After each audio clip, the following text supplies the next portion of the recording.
Hey, welcome to the exchange. Let's take a look at SoFi Technologies, kind of what they do, well, how they performed recently, and also where the risks are in the future. So this is from the last quarterly investor presentation, and really what we see here is the three different revenue segments for SoFi. So the very top one here is our lending segment. The middle one here is technology platform segment, and then the final segment is the financial services segment, which basically their banking, the core banking services they do overall. But before we get to that, I want to address something very, very critical to SoFi. So what I pulled up here is the actual book value of SoFi itself. Right now, it's worth about $5.2 billion. And if you know what book value is, you actually could just go to any balance sheet for any company, look at the actual assets right here, and basically liabilities down here, the actual total equity or just equity in general. See right there, $5.21 billion right here. You go back to the Excel sheet, $5.21 billion. So all this really shows is basically liquidation value of the company itself. So if you took away all your assets, sold them for cash, received that cash overall, pay down all your debts right here, which is $6.7 billion of debts or basically liabilities with your actual asset cash. And then from there, what's left over cash to give the shareholders when you basically close up shop. You're seeing right here, it's $5.21 billion. Now, typically when companies trade below book value, it could be a sign, hey, they're underpriced or underappreciated overall, or it could be like, hey, maybe they're spiraling down to the drain to bankruptcy in general. So the issue for SoFi is not the book value. The book value is fine. I mean, it is what it is. The problem right here is the shares outstanding growth right here. So we're at 69 million shares in 2019. Obviously, when they SPAC'd out, 2021, the share count, massively grew to over 800. Currently, as of March 31st, is at 915.8 million. Now, I'm saying, hey, by end of year 2022, we'll be a little over 1.1 billion. And I'm saying, hey, by 2026, we could be at 1.7 billion shares. I mean, it's just a lot of dilution upcoming. So if nothing else, good or bad happens, earnings per share is the exact same. The dilution alone will actually eat up potential growth for any kind of investor in SoFi right now today.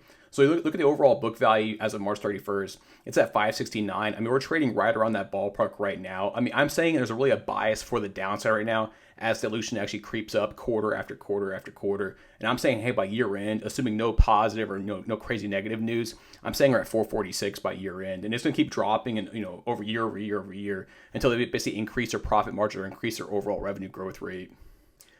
So here's the good news. So you can see from end of 2021, 828 million shares. We're currently on the books right now, 915 million shares. So if you go to the actual 10Q, the last earnings report, you actually could see what the actual change was there. So same numbers. Here's the 828 million, 915 million at the very bottom. So what actually happened here is you see about 5 million in RSUs, some were withheld for taxes, some are stock options, about 1 million shares, but the vast majority are actually from business acquisitions itself. So, I mean, if they don't keep acquiring companies, the actual growth rate of the actual stock outstanding will actually shrink over time, basically. Again, but if they keep trying to grow, trying to acquire companies, this will probably creep up over time, potentially, if not accelerate, because they have a cheaper share price right now. So going back to the three revenue segments, same chart from the earnings presentation. So you can really see here, looking at actual basically adjusted net revenue down here, 244 million from the actual lending segment itself. Looking at the actual technology platform, it's only 60 million of net revenue there. Looking at the actual financial services segment, it's only 23 million. So the vast majority of their actual revenue and kind of revenue growth is from the lending segment itself. Now looking at the actual lending segment by itself, kind of see what grew within it. So we're seeing right here, basically from Q1 2021, we're at 2.5 billion. We're seeing right here from Q1 22 at 3.3 billion. So it was a pretty healthy growth rate. Looking at the actual by segment though, I mean, let's look at student loan originations here. It actually was a little over $1 billion in Q1 2021. It actually shrank. It was actually down. Looking at here, roughly about $20 million. Basically year over year. Personal loan originations, 800 million in Q1. $2 billion in Q1 2022. I mean, look at literally 150% growth rate there. I mean, absolutely just crazy growth in personal loans. I look at home loan originations here. I mean, hey, housing market probably will go up overall. So in Q1 2021, we're at 735 million. Looking at Q1 2022, it basically got cut in half, actually. A little over 300 million basically of home loan originations there, which was pretty surprising overall. So we see this entire growth rate, looking at actual originations from basically year over year and quarter over quarter. I mean, it's basically entirely driven by personal loans. It's basically a personal loan factory through and through. So going back to the last 10Q, the quarterly earnings report, and kind of seeing what the actual sizes of all these portfolios. So you're seeing their total loan value itself is $7.2 billion in the very bottom down here. Looking at actually by loan type, you're seeing right here student loans, the largest category, 3.2 billion. So almost a little under half the actual total portfolio size. But look at personal loans right here. So I mean, $2.9 billion. So between student loans and personal loans, that's the vast majority of their actual loan portfolio itself. You're seeing down here credit card debt, I mean, 130 million. Looking here, commercial real estate itself, 67 million. These are small buckets compared to the actual massive empire it is in personal loans and student loans overall. So it's really important to consider too is all these loans have to be kept on their actual books themselves. They could be sold off to big banks, basically as collateralized debt obligations. Again, let's see how much actually sold off from the actual balance sheet itself. So this is it from a 10Q as well, the last earnings report. So I'm looking at here student loans, total consideration, which basically the amount that's trying to sell off entirely. I'm looking at here, looks like $554 million. So look at originations, back to this chart again. I'm seeing they originated $983 million. So 983 originated, 554 are trying to be sold off right now. So roughly about 60% are being basically moved off their balance sheet itself on someone else's balance sheet or being bought by big banks. Let's move next to personal loans down here. So total consideration received. I'm seeing this are trying to sell off $1.02 billion worth.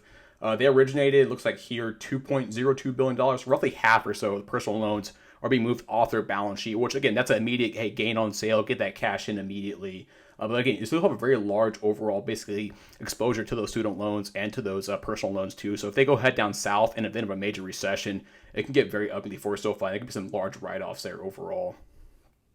So speaking of write-offs, actually it's not been bad for them. Their chargebacks and write-offs are very, very small compared to their actual total portfolio size. So right now they're still very, very healthy from that perspective. Now, obviously, major recession hits, it could be a whole different story. But the next question now is, hey, what's the actual FICO score? What's the actual loan origination? Who they actually giving money to in general? Kind of what's their actual credit standing overall? So I pulled up again. This is from their 10Qs, the actual credit scores themselves, basically by loan category. So you're seeing here student loans, I mean, credit scores are 770, plus. I mean, looking at March 31st, 2021, March 31st, 2022. I mean, the student loan scores are very much, they're outstanding. They're going to pay back more than likely. Home loan scores, again, it dropped a little bit though, but you're seeing the APR here kind of, it did spike obviously as the bond yield moves up and everything else too. The concerning one for me, honestly, is a personal loan category. So in March 31st, 2021, it's at 762. Right now, they're at 746 overall average. Look at the actual weighted average interest rate. It went from 1065 to 1102 right here. Again, this is a lot of potential down credit risk potentially. Interest rate has increased overall, but maybe not enough if we hit a major recession or kind of a major overall basic credit crisis potentially.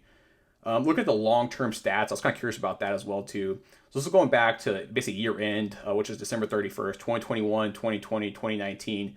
I mean, they were at 756, 2020, 764, 2021, 754. Now they're in the 740s. And my big fear is if they either stop growing potentially and they basically maintain their kind of high credit score portfolio, or they want to keep growing maybe this fall and all of a sudden they dig down the 730s and 720s to really grow their kind of their overall personal loan base, which we haven't seen that yet. That's really my biggest risk factor I see potentially is taking on really some subprime or some lower end prime debt overall on their balance sheet that they cannot sell off potentially, or maybe sell off for a much cheaper price in general. So last thing we'll look at real fast is actually the cash burn rate. So looking at here, this is their balance sheet. So looking at assets, I'm seeing cash and cash equivalents of $1.3 billion as of March 31st, 2022. Let's go down to the statement of cash flows real fast. So I'm seeing operating activities. I'm seeing the net loss there at negative $110 million. But really what I'm seeing here is net cash used by operating activities, a little over $1 billion last quarter. So I mean, again, $1.3 billion in cash. They used $1 billion last quarter, basically to grow their business overall. Now they do have a revolver, so they can tap that as well too, or even take out other debt itself, even short term kind of bridge loan debt to kind of fill that gap there. But really the biggest change you see right here is originations itself. And you're seeing $3.6 billion worth. They're able to actually sell off, looks like here, roughly $2.5 billion. So that's roughly that delta right there. So again, if they want to keep growing itself, they're going to need A, a bigger revolver, or B, more cash. Because overall, they're, an ordinary cash burn rate, and they have about, a couple quarters or so until they're out of cash itself. But if they want to keep growing itself, they actually have to probably tap a bigger revolver or tap more debt in general to get more cash on the balance sheet. Hey, but that's SoFi. I mean, honestly, if you're an investor in SoFi, I would watch those shares outstanding pretty closely because that's really I think your biggest headwind you have, at least in the near term, because quarter after quarter after quarter, it's been pretty dilutionary overall. Also, too, I would definitely watch the personal loan rate, kind of the FICO scores in general. I mean, if we had a major credit crunch or a recessionary kind of environment, it can get very ugly very fast for SoFi because it's a massive part of their balance sheet in general. If you want updates on this content just like this, be sure to sub the channel right there in the corner. Hey, thank you for support. Also, be sure to comment down below whether you're bullish or bearish on SoFi in general. And yeah, that's the exchange.